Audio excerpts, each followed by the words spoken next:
Good afternoon, my name is Maria Alejandra, and in this short video, I hope so, I will be explaining every derivational rule we have seen so far in syntax 2. There's a little bit of noise, but I hope it won't be too perceptible during the video. Now let's start. The first one we have is output of base. Output of base is when you finish doing your tree, everything that is the final result, if you could say, that is what you're going to write in there. The output of base. Now we have affix attachments. A lot of the elements in the tree will not be represented exactly as it was in the original sentence. For example, verbs are not conjugated. So that is what you have to do to assign, for example, tenses, or to assign things that are not in the original that are in the original sentence, but you cannot write them as so. And we have subject-verb agreement and morphological rules, which basically means writing everything exactly as it was in the original sentence, for example, punctuation or capital letters, etc. Now we have not placement. When you do negative sentence, not is usually placed at the beginning of the sentence. And it's at the beginning of the tree. That means that you have to move it accordingly to match what the sentence originally said, since it will always be at the beginning when you do the tree. Not contraction is turning the not that you already moved, is making it the NT version. So it can work for contractions such as she doesn't or she isn't. Since it's not she is not, but she isn't, which is a different way, and we need a rule for that. Do support is adding the do in, because you usually do not do that, and when you first have the output or the result of the tree will not have it. So for example, in negative sentences like don't, that do has to be added in the rules, since you cannot add it in the tree when you do it. Now we have reflexive transformation. Reflexive transformation is usually done with reflexive pronouns. When you write a sentence with a reflexive pronoun, like you do it yourself, that yourself at the end will not be written as such in the tree. Once you do it, it will be written you, and also repeating the you. So what the reflexive transformation does is turning that you into the yourself you will see in the original sentence, of course. Now we have U deletion, and this is done with the imperatives. Imperatives do not have an explicit pronoun, but what it does is assuming that the pronoun is you. So that's why in the tree we need to add a pronoun to follow the rule that in English everything must have a pronoun, like syntactically. So what we do is deleting that you that we did in the tree, so in order to be grammatically correct. And in the rules we delete it because with imperatives we do not have an explicit subject. Now we have the subject auxiliary inversion. This is done when you have a certain order and you like to switch it around. Like for example, in questions, like you are there, you may need that structure, but the other way around. So you will say, "Are you there?" That's why we use this rule in order to have that process done of switching it around, you could say. Now we have tag. Tag is used with tag questions because when we do the tree, everything that corresponds to the tag question is done at the beginning of the tree. That means that they are a subject SM or sentence modifiers. But in the tag questions, you usually have it at the end. So what this rule does is allows you to take in everything from the beginning to the position where they ought to be and to match the original sentence. Now we have indirect object movement. This is used with indirect objects, of course, and the reason is because sometimes when you have an indirect object, it could be in between, you could say, the verb and the direct object. So, for example, I passed Susan the ball. However, when you do a tree, you cannot have this process because you cannot have two noun phrases coming out of the same verb phrase. That means that you need to take the indirect object to a prepositional phrase. I passed the ball to Susan, but that is not the original sentence. So what we need to do is to move the indirect object to the position where they belong. Well, it belongs. Now we have adverbial placement.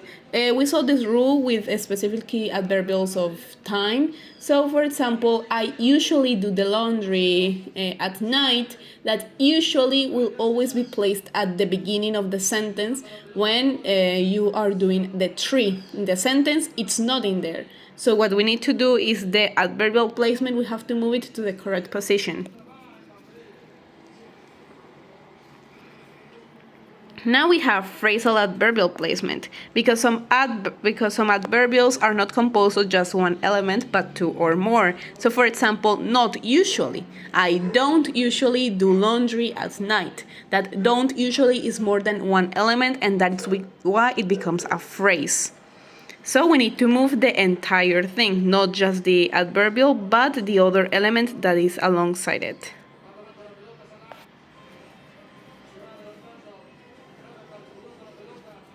Now we have ever placement. This is very specific because it works with sentences with the structure have you ever. So for example, have you ever met an actor? That ever as well is placed at the beginning of the tree, but in the original sentence it's usually not in there, so we have to move it. Now we have conjunction movement. Conjunctions, they link elements together. It can be words, it can be phrases or entire sentences, and they usually have their own category with its conjunction, and it comes from the whole sentence at the beginning of the tree.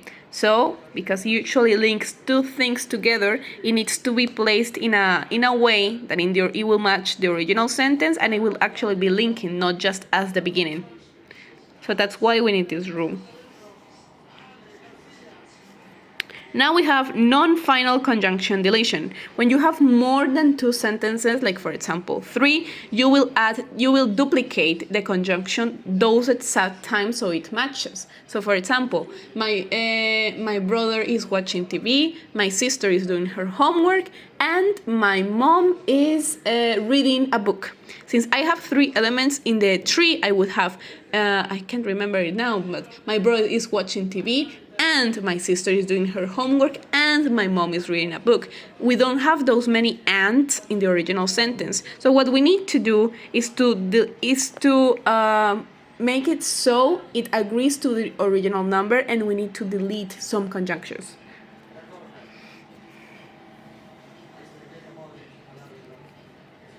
Now we have derived output. When sentences become too complex, doing every single step can become complicated and unnecessarily complex and also very long. So what we are going to do in the derived output is that we are doing, I have it like here. So for example, we have these kinds of things like these triangles. If I follow the output of base, I would have to do every single sentence, like for example, you can see it here, not placement. But I'm not doing not placement because I already have here. So what derived output allows you to do is that you can assume certain steps in the derivational rules, but you need to take them into account and know what you are doing so that you not become confused later. Now we have pronoun substitution. Usually, when you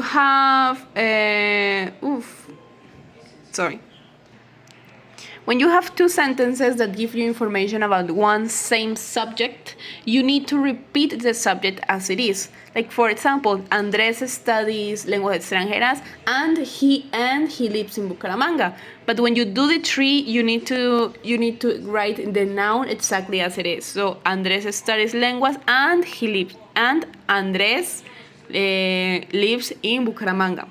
We cannot have Andrés two times because it's too repetitive. So what we're going to do with pronoun substitution is to turn that Andrés into the pronoun that we have chosen. In this case, I'm going to choose he. So I would say that I am making it less repetitive, and also it sounds better to not be saying the exact same word all the time.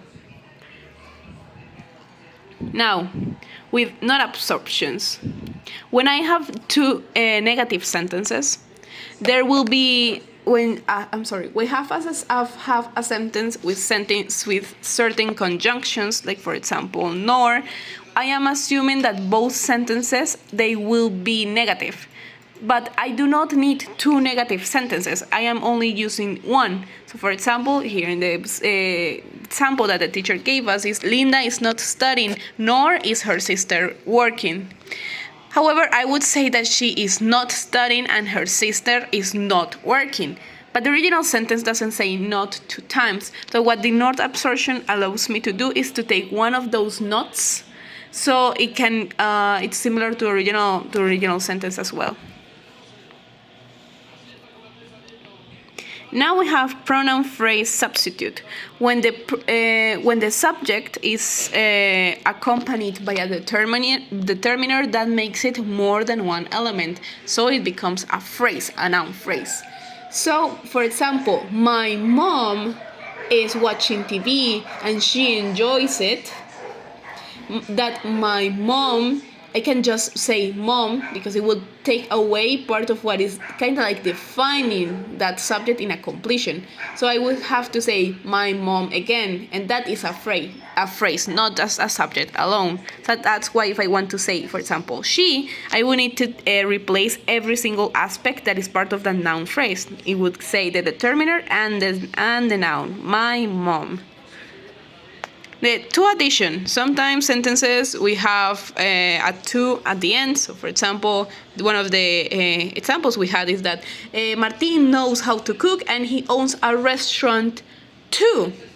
That to at the end, you have no way of adding it in the tree, so you need to add it in the derivational rules. That's why we have a rule specifically for the to. Now we have the proverb phrase substitution.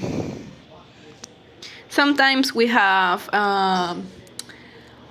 when we are repeating or making the sentence again, it will repeat certain aspects that in the original sentence are mentioned only once.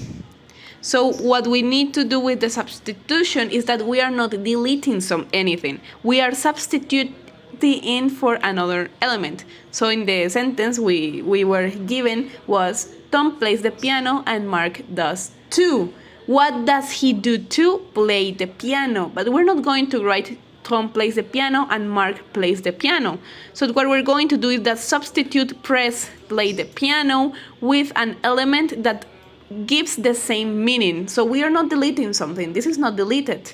The second part is not deleted. It's just transformed into something else that is giving you the exact same information.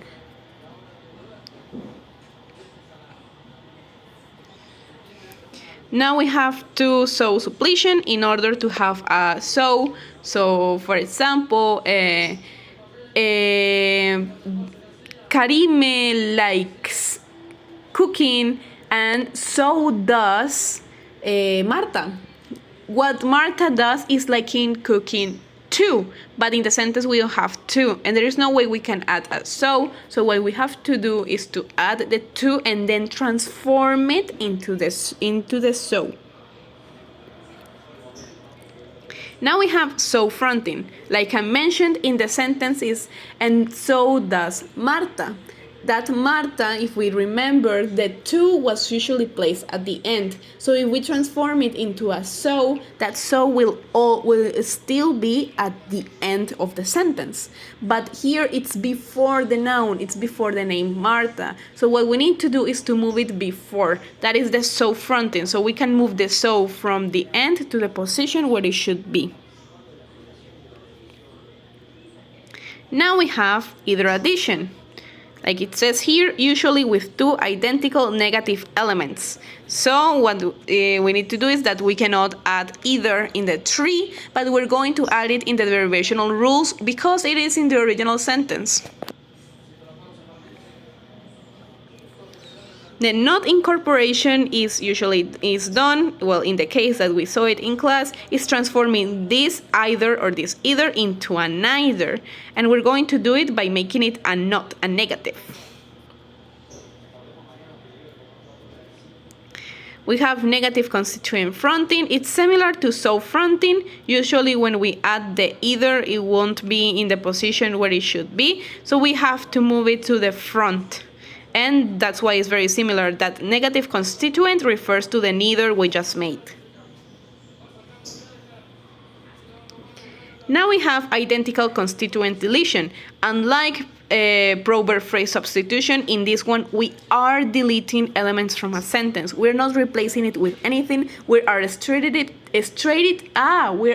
up taking it away.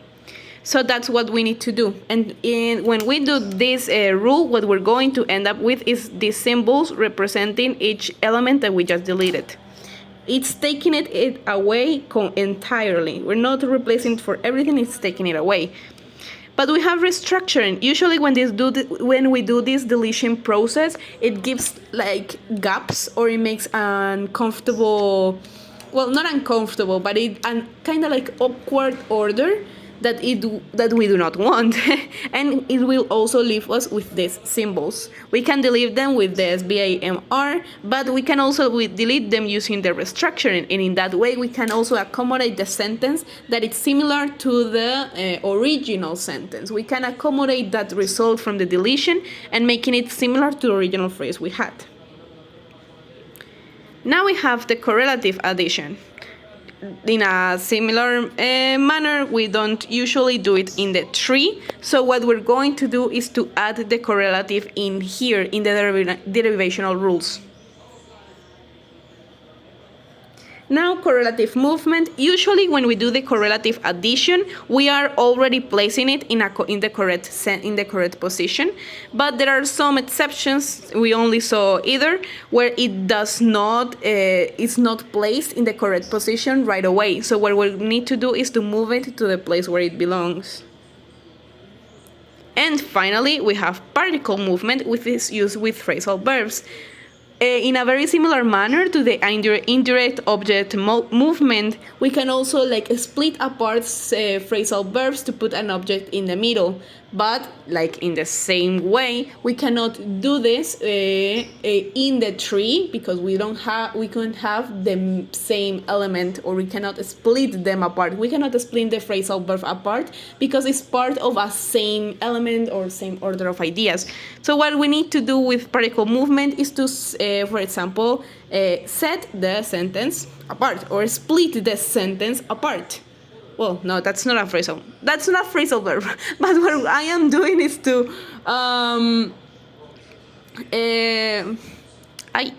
but what I'm doing is adding an object in there, and this rule will allow me to do so. So that will be every rule we have seen so far. This is kind of confusing, but I tried to explain it without looking at the slides. So I hope it can help me to study later. Thank you, teacher.